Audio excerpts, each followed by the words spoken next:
to MFA Writers, the podcast where we talk to creative writing MFA students about their program, their process, and a piece they're working on. I'm your host, Jared McCormick. Today, I'm with Michael M.J. Jones. MJ is a poet and parent in Oakland, California. Their work is featured or forthcoming at Anomaly, Kissing Dynamite, and Borderlands Texas Poetry Review. They are an assistant poetry editor at Foglifter Press, a journal curating queer and trans voices, and have fellowships from the Hurston Wright Foundation, Vona Voices, and Kearney Street Workshop. They are currently an MFA graduate fellow at Mills College. Today, MJ is going to read two poems for us that explore the Hart family murder-suicide. Take it away, MJ. Free Fall. 6 months after my son's birth, I read of black children killed at sea. They are driven over a cliff, plummet 100 feet, until the crash is swallowed by cymbal waves. At dusk, I startle awake to their wails, my leaden body frozen in icy freefall. Oceans salt my eyes, emotions roll waves as I read 6 names, grief in whale song. 6 months after Glory's birth, when he shot out in a tunnel of forceful sea water, I am thinking of his little feet, my palm across his chests rise and fall. How long it might have felt this fall, a chorus of jostled bodies in Jeep's birth, sang final songs to the depths of whales. Did the Atlantic stretch to kiss Pacific Sea? Does muscle tear from bone at the force of a wave? Their feet, what remained were their feet. In nightmare, these mothers tell me this was a feat. They wax heroic, won't let these children fall into any other hands. Their crackhead mamas waived their rights, did nothing more than give birth. Neighbors see, teachers see, nurses see, 6 children shrink. Their skin raises like corduroy whales. They rummage through trash bins as hunger wails. The mothers make these 6 march in single file, feet haunted by shackles. Is that a child I see? Is there some rest that comes with the fall? Does the roaring tide feel like rebirth as bloodied bodies fold into a wave? There are child cries and seagull wails. They are drowned out by white noise waves. I churn and churn, weep ceaselessly, sea salt stings my cheeks. I ritual let tears fall as 5 onyx headstones sink 12,000 feet. Where do water graves make birth? For Marcus 19, for Devante 16, for Hannah 16, for Jeremiah 14, for Abigail 14, for Sierra 12. After the Photograph, a Jen Hart persona poem. Any tiny sliver of hope these kids had at a normal life is gone, gone, going, gone.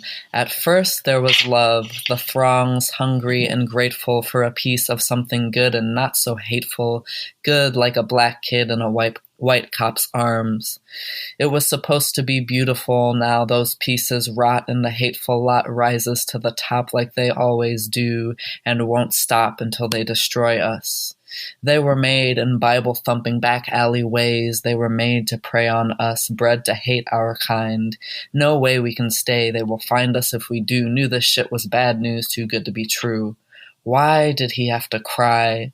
He can't help being built that way. I know that poor thing's been through so much, always been so sensitive, and usually I love him for it, but this embrace erased our family's safety. Just yesterday, I was about to put out the garbage from the screen door. I saw a red-haired man with a hunter's jacket on, bathed in camouflage, standing by our mailbox. We locked eyes. He opened his mouth to smile. I thought I saw fangs flash. He raised up his hand to peace sign at me. I thought I heard him laugh, and I slammed the door closed, pulled the curtains as I peeked from the perimeter of the window till he left, but too many minutes for my comfort. There are too many eyes again, too many plotting our demise again. What have we got ourselves into? This photograph now steals my nights away from me, toss and turn and burn up in fever sweats. Round, smooth pebbles are dropped one by one down my throat. I struggle not to choke. Sarah is dead, asleep. Sometimes I can't stand her peace. I hate to say it, but it's true. She tells me I'm overreacting, but she's not the one with this burden. She's not the one who is here day in, day out. All she does is weigh in and pout. She doesn't care an ounce about the pebbles drowning me from the inside out, or the man with the fangs standing by our mailbox, or the death threats we receive. All this grief from a goddamn photograph. I swear that photograph will be our fucking epitaph. And I love Devante, but I hate that part of him too. I hate to say it, but it's true. I don't want to uproot them so soon again.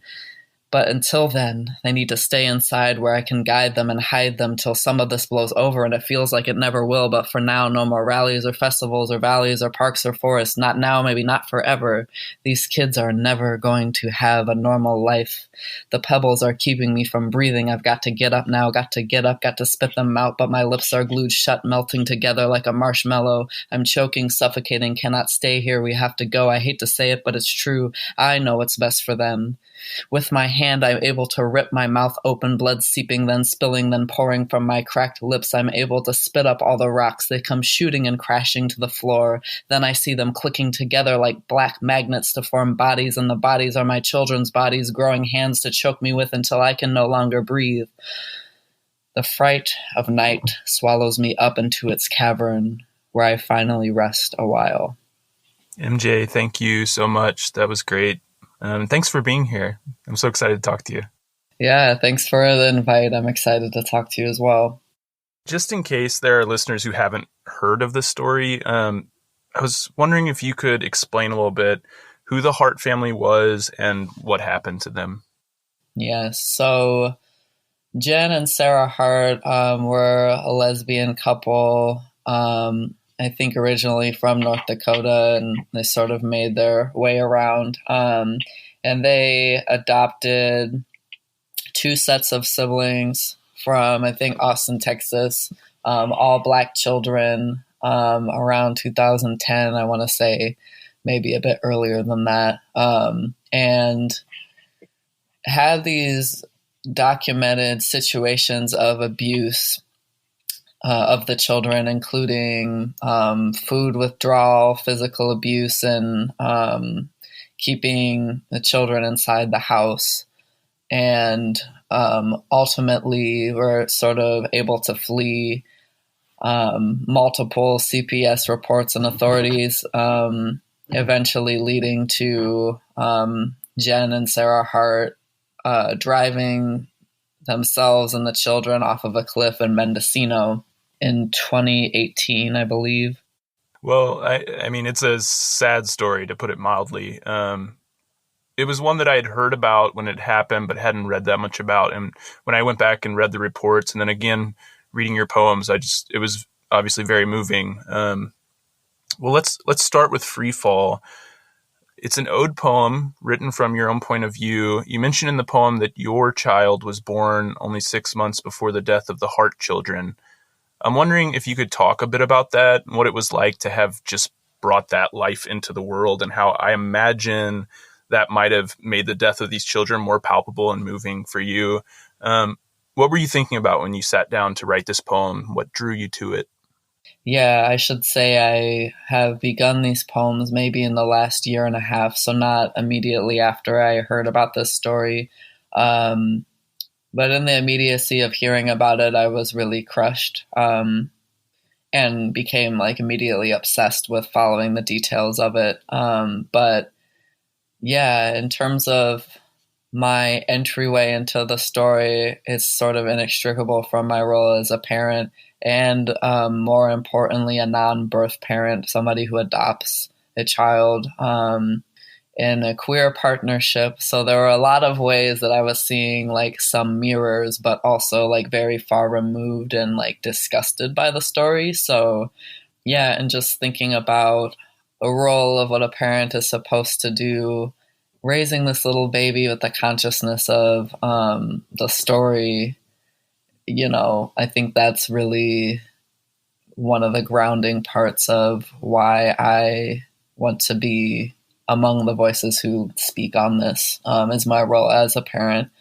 as an adoptive parent, all of those things. I hope that answers the question. Yeah, it does. Yeah, and I didn't realize that you had adopted your child as well. So I imagine, yeah, like you said, that adds an entire extra layer to this. I, was partnered and assisted in the conception and everything.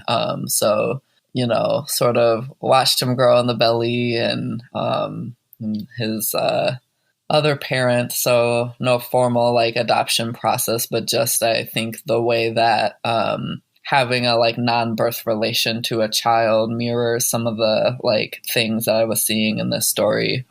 So just to add a bit of clarification to that. Yeah, I appreciate it. Thank you.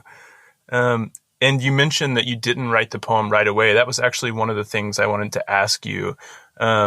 Is that typically your process, that you'll have an idea for a poem and then you'll write it, you'll think about it for a while and then write it later?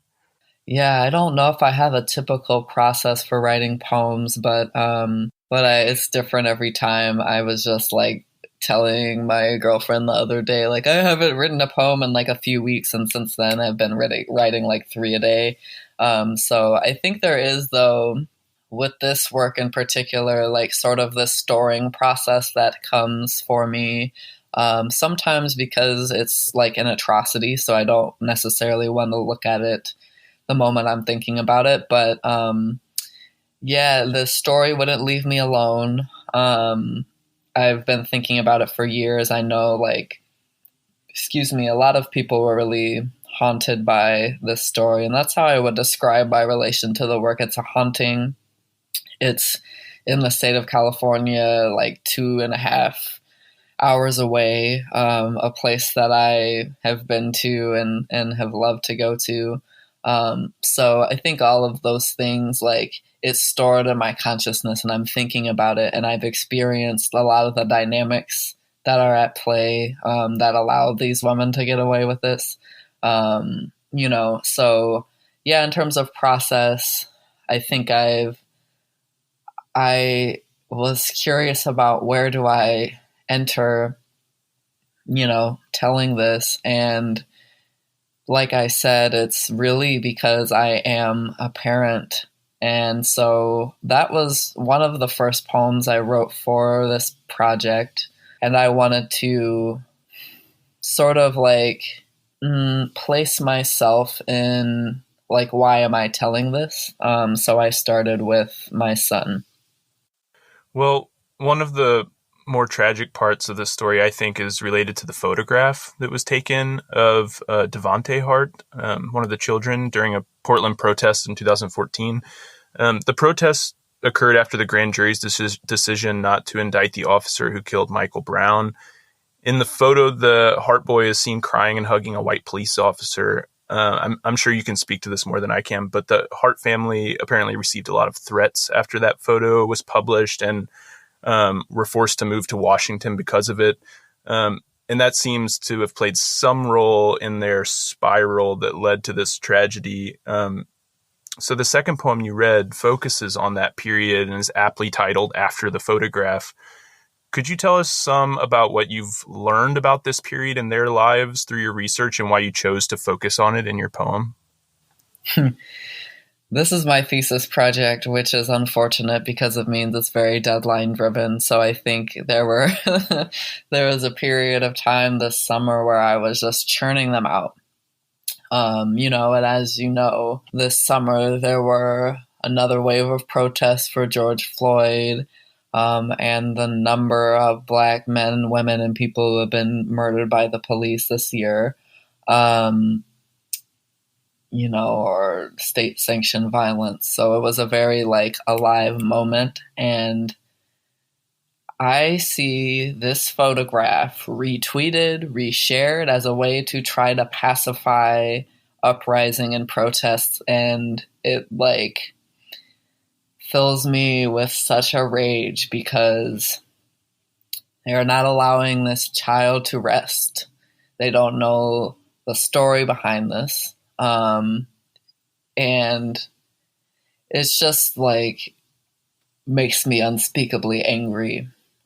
because I know and a lot of other people know what happened, likely, potentially, in a forceful gesture encouraged by his mom's, this hugging of the police officer, or like, we don't know and I can't enter his consciousness or ask him, but the tears could be about Darren Wilson and Michael Brown. They could be about, here is somebody that's supposed to protect me, but I'm seeing that doesn't happen actually with Black folks.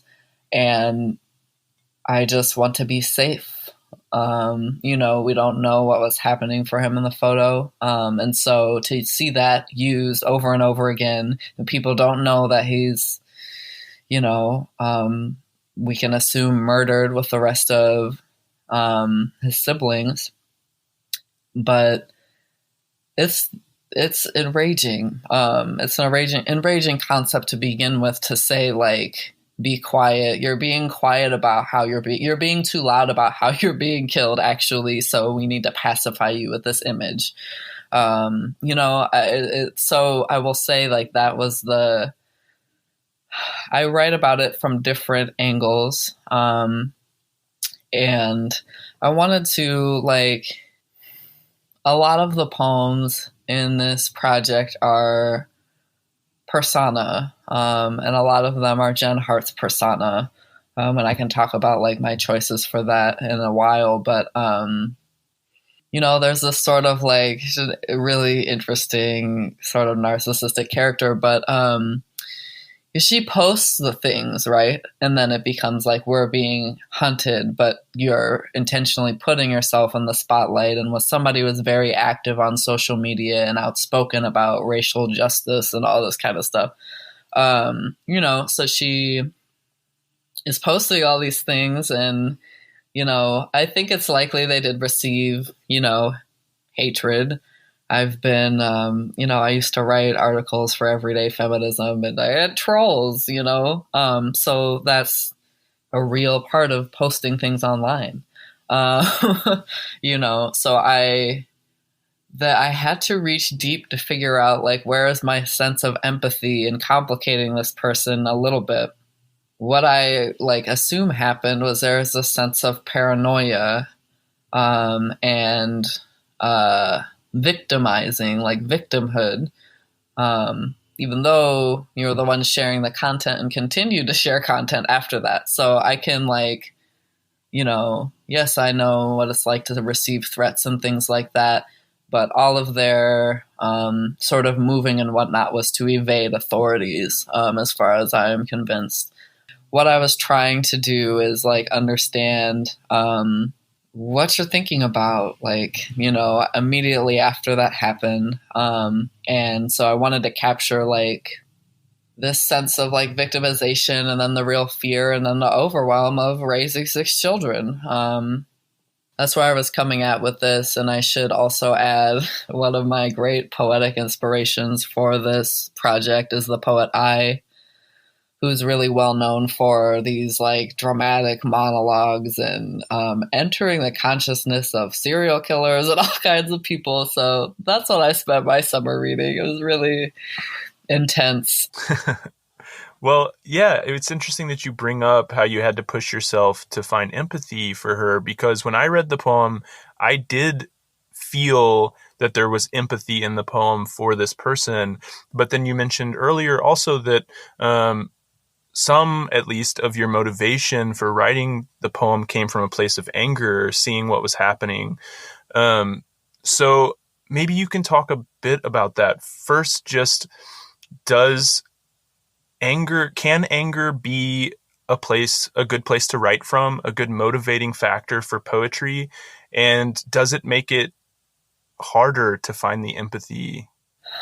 I think it's so interesting because we talk about processes all the time, where I, like, ask other writers what their processes are, and there is no linear process for this project.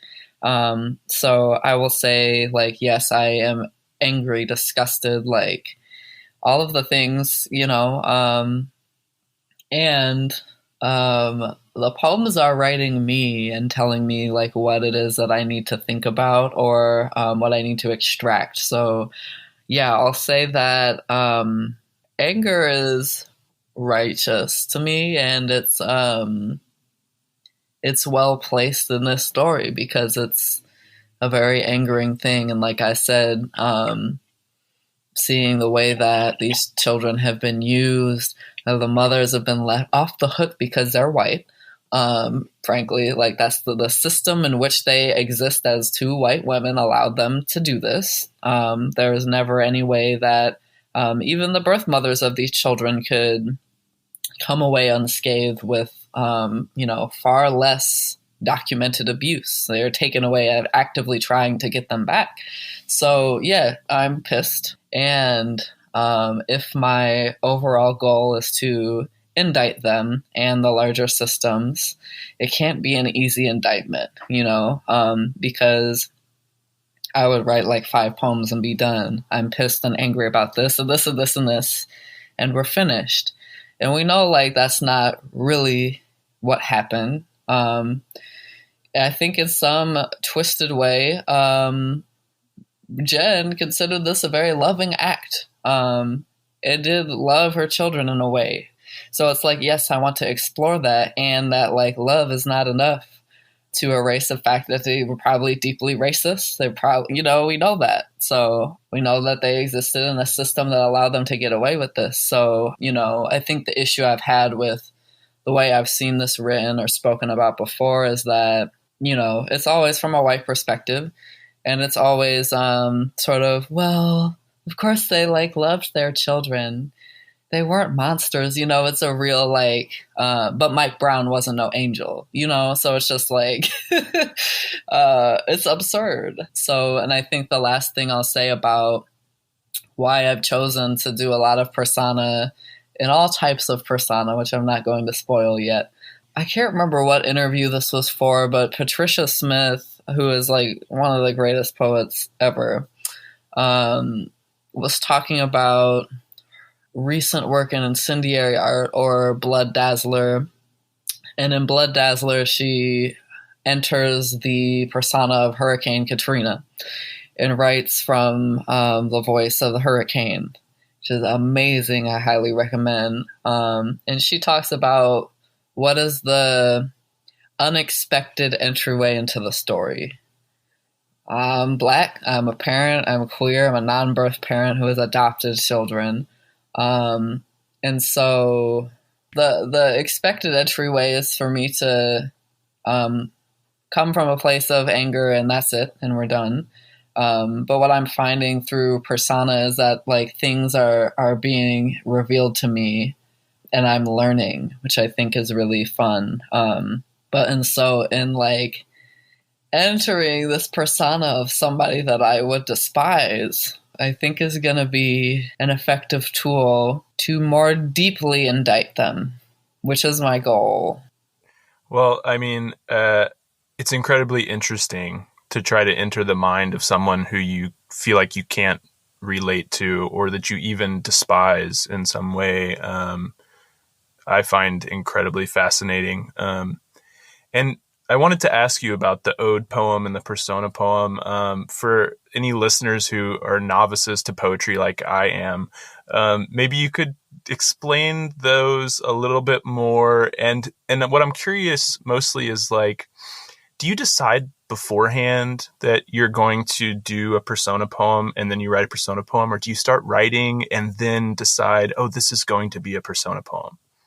Yeah, so I'm interested in writing odes to the children, and I've begun that, which feels actually the hardest to do because it's so filled with grief and sorrow and wanting to properly bury and honor these children. I have, at least for now, made a decision to not enter the persona of the children because I think about the ways their voice was taken, and so I made that like really clear choice. So it's actually probably the last poems I'm going to write. So I want their voice and their story to be present, but I'm not using the vehicle of their voice to do that. So I'll write an ode for each of the children and odes for my son and how I'm thinking about this. And that's like the beauty and reprieve and honor and,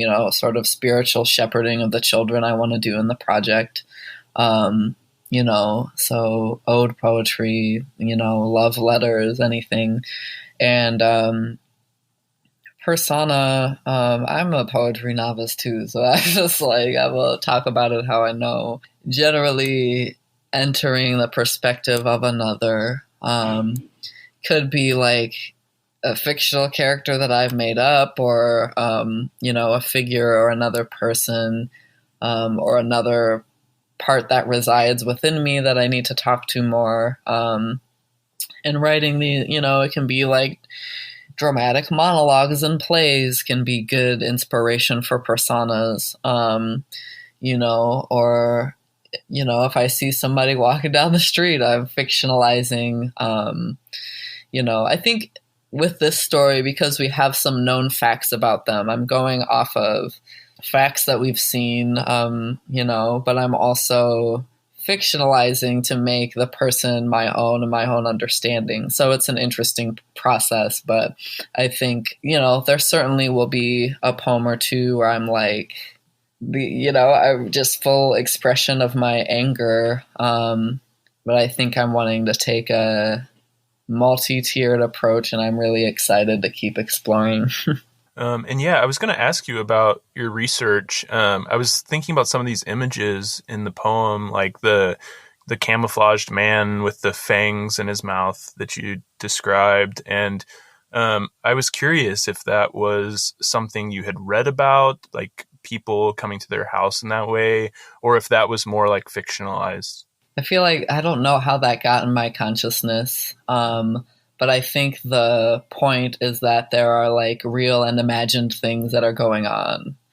And it's sort of like blurring the line, and she's in this really frantic space. And for now, this is based on a person, but is my character. So like within these poems so far, and I think within real life, is at times very calculated.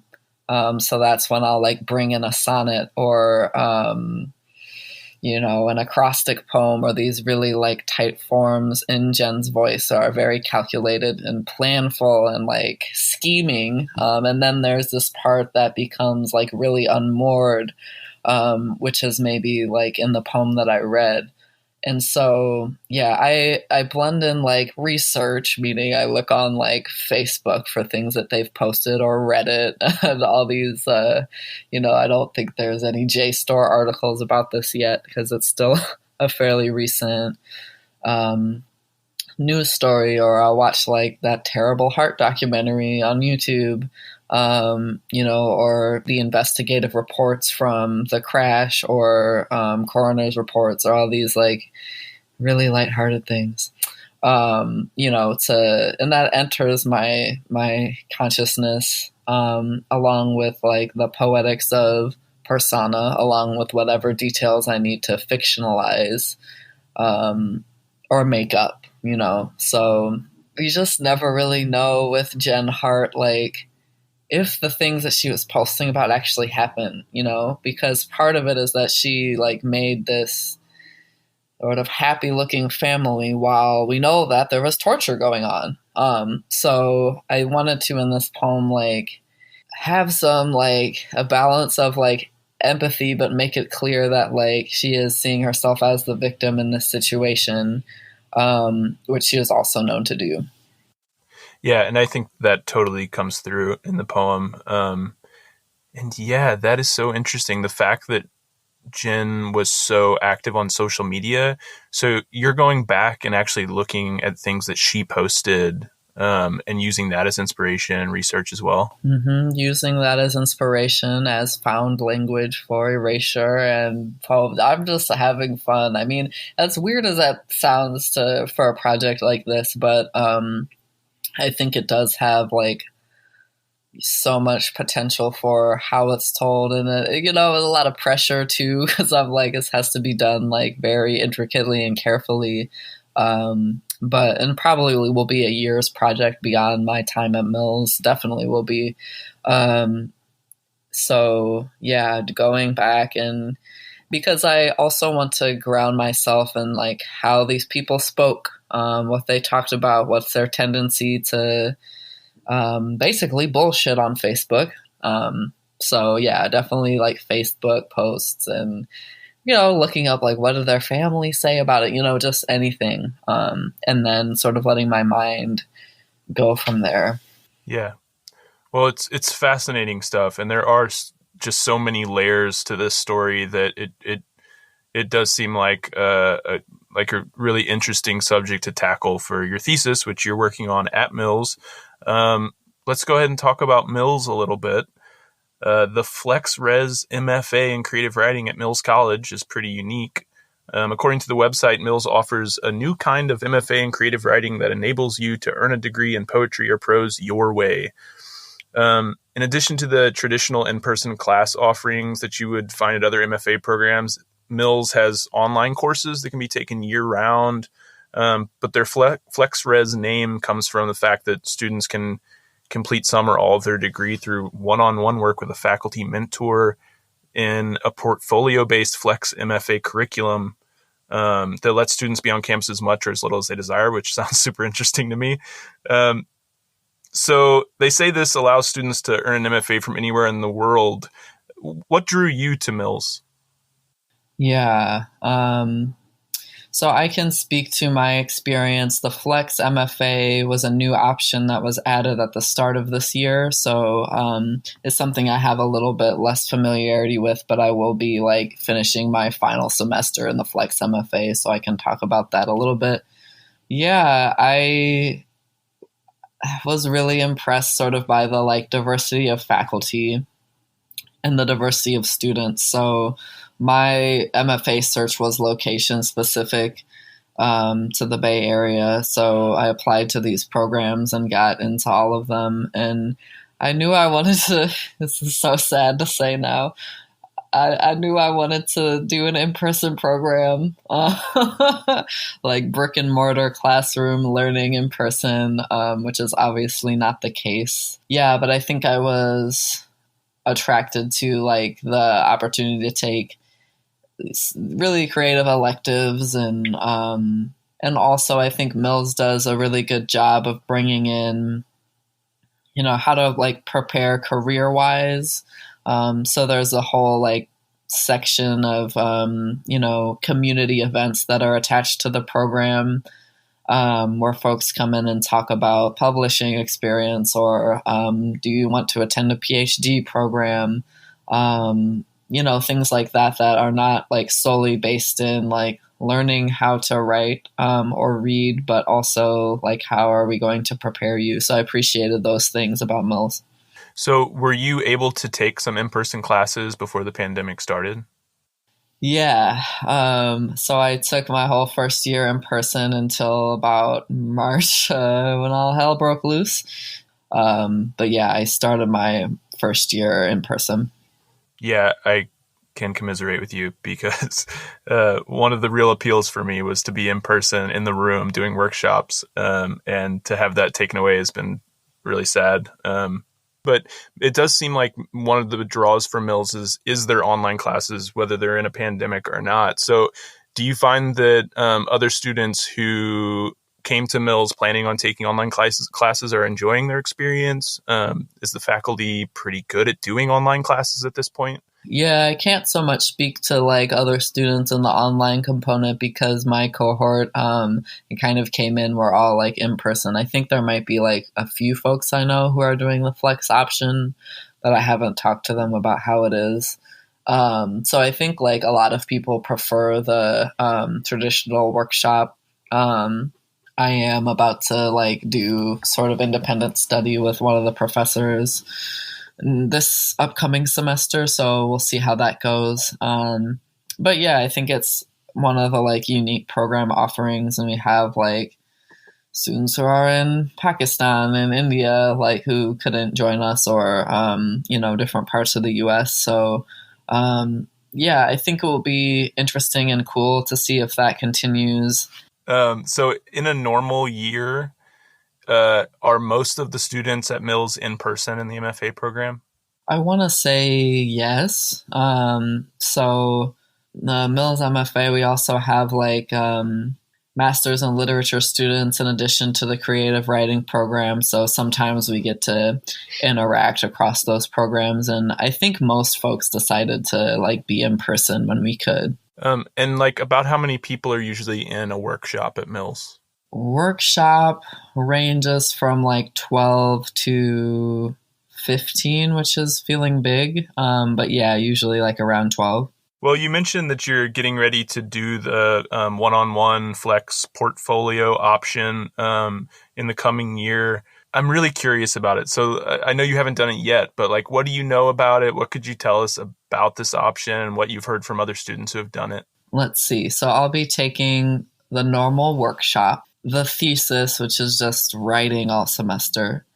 And the flex option comes in. I wanted to like work one-on-one with a faculty member to design what I wanted to study because I'm just very picky. Like I don't want to encounter things that I've read before. So I want to work with a faculty person to delve more into like plays and dramatic monologues and persona things and like design our own syllabus basically in craft essays and things like that I might not be getting in other classes. Because at this point I'm like, I know what I want, know what I like came here to get, and I would like to maximize my last semester. So yeah, I'll have those like a mixture basically of the normal workshop and then this like sort of independent study thing.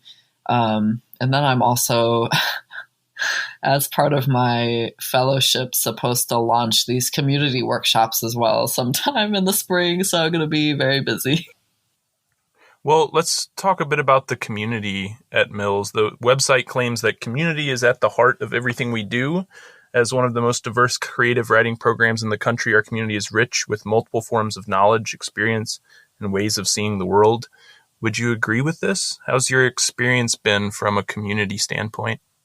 Absolutely agree. And I had this like viral tweet a few months ago that was just like, I was just like, I tweeted something like, I thought my MFA program was going to look like, I don't know, I thought it was going to be a white program, and then I walked in, it's just all these black people. So I was like, yes, okay, I'm like where I'm supposed to be, which I think is like important for a sense of community, and also like, am I going to be understood in the ways that I need to,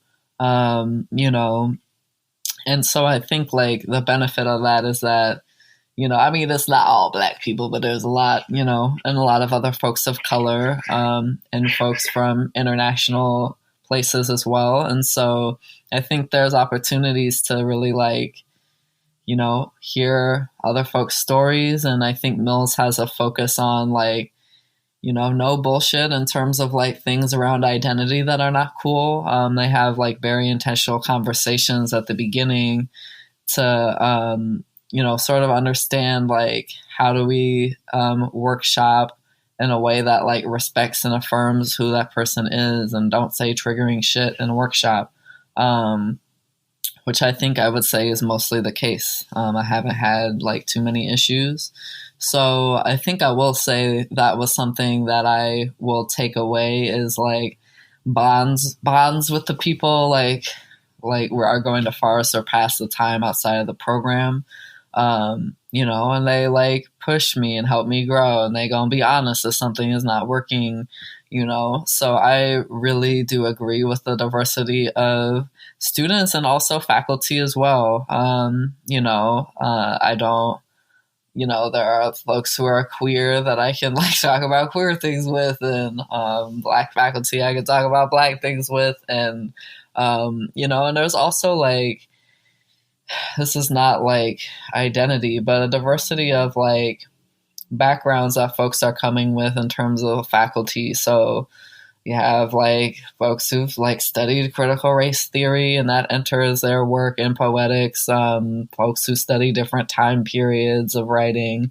So I also I'm like, okay, I can go to Elmaz when I want to like learn about teaching pedagogies, and I go to Professor Spar if I want to like read Rimbaud or some obscure shit from the 19th century, or like dramatic plays or Antigone or whatever. So, I do like that about our program. Yeah, I was going to ask if the diversity was in the faculty as well as the students. So I'm really glad to hear that that's the case. And also, it sounds like the faculty is pretty open. And do you get a lot of one-on-one time? Do you feel comfortable like reaching out to faculty and talking to them about any issues you have? Yeah, absolutely. There's definitely folks I've connected with more. Elmaz Abanader I knew before coming to Mills, which is also another draw. But yeah, I feel like they are accessible. I get different things from different folks. So I appreciate that. Generally speaking, folks are kind, and are understanding what's going on at this time and being compassionate and flexible. That's great. Yeah, it sounds like a simple thing to ask for, just some kindness and compassion, but it's not always the case. So I'm glad it is for you at Mills. So an important thing for a lot of potential applicants is funding, and I want to talk about that with Mills. On the website, it says that they want cost to not be a barrier that prevents talented, promising students from experiencing the best that Mills has to offer. Do you think the school is living up to this claim? No. And I think in general with the MFA programs in the Bay Area, at least, that was a problem. Like, the financial aid packages were just is ridiculous. And I know that at least Mills, they offer a few coveted spots, the MFA program specifically, they offer a few coveted spots where folks can have different fellowships putting on community events or TA positions that can help offset the cost. But yeah, I mean, I think it is a barrier to talented writers because, I mean, we have mad talented writers, so let me not say that. But it's a problem. And I don't, one of the things, because I had a first grad degree that I did pay for, at least partially. And then with this grad degree, I was like, I'm not paying to go. So I happen to be fortunate enough to get the community engagement fellowship, which is a full tuition fellowship. But then it's there becomes a sense of inequity, and they've tried to now divide those a little bit differently in the future, but it still doesn't come to at all covering the actual cost of the program. So yeah, it's no shade to Mills, because I think a lot of programs in the Bay Area just don't fund their students to go, which I don't really believe in. So I think especially if you're getting these talented folks of color, and especially if you go and use them to be look at how diverse we are, then you need to pay me to go or cover the cost. So I don't know who you need to talk to, but that's the one of the things that I was just this doesn't feel great, but it's also not only specific to this program. Yeah, I think that's a really good point. There are a lot of schools that are going through financial issues right now that make funding difficult or weird. But I completely agree with you. If the school's going to tout their diversity and their inclusivity, then they need to back it up with actually funding students. I know you work multiple jobs. You're living in the Bay Area where it's expensive. You said you got the fellowship that covered tuition, but does it cover anything other than tuition? Do you get a stipend? No stipend. And what's difficult about it is that it does require me to finish in full-time manner. So 2 years, which has just been okay, which would be doable if that were all I had to do, right? That's the other thing I was going to say about the funding. Like, if you're going to dare have a program of any kind that's in the Bay Area, then you need to pay for things because people are already paying $10,000 a month in rent, okay? But yeah, I, am a funded student. I feel like really grateful for that. And I'm just like, we need to figure this out. All of the things. I have a full-time job. I have some side hustles. I'm involved in like little money streams here and there. But yeah, it's a lot. It's hard, I think, mostly like just because of the amount of things that I do. I begin to be resentful then of my full-time job because I'm just like, I want to be immersed in this in a way that I like can't because I need to work and care for my kiddo and do all these things. Yeah. Well, I was going to say I have like written down here that you're working multiple jobs and you're a parent and you're going to school. So essentially you're a superhero. I don't want to go before talking about being a parent in an MFA program. And so I'm curious if Mills does a good job of supporting you as a parent. And then also if you just have any advice to people who are considering applying to MFA programs, and specifically for any parents who are considering applying to MFA programs. Well, one, Mills is fantastic. I think just in general of understanding folks' circumstances. So there have been times I needed to bring Glory to class, physically, and he certainly has been like in the background, and I've been like, Glory, get out, or whatever, like, and people understand that, I think. So I think it's definitely doable, and they love our kids. So, and I think the Mills campus even has like parent resources as well that are pretty explicit. So, there was one day I was just like, I was exhausted. I had to bring him to the campus and we were just like sleeping in the lobby. And somebody who worked there was just like, we have this like resource center that you can go sit in. Like, it's okay. I was like, oh, thank God. So, and I think also like my parenting situation is unique because I have like, a dissolution of relationship and then co-parenting during a pandemic. So I feel like it's more stressful than like some other situations. And so I think sometimes the stress of that is harder than actual parenting.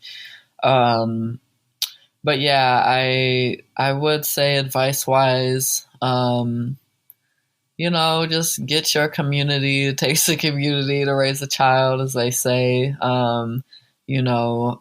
Ask about it in the admission process. Like, is this going to be a problem if I like can't attend like certain classes that have because I need to pick my kid up, or like they have day school now on the Zoom or whatever.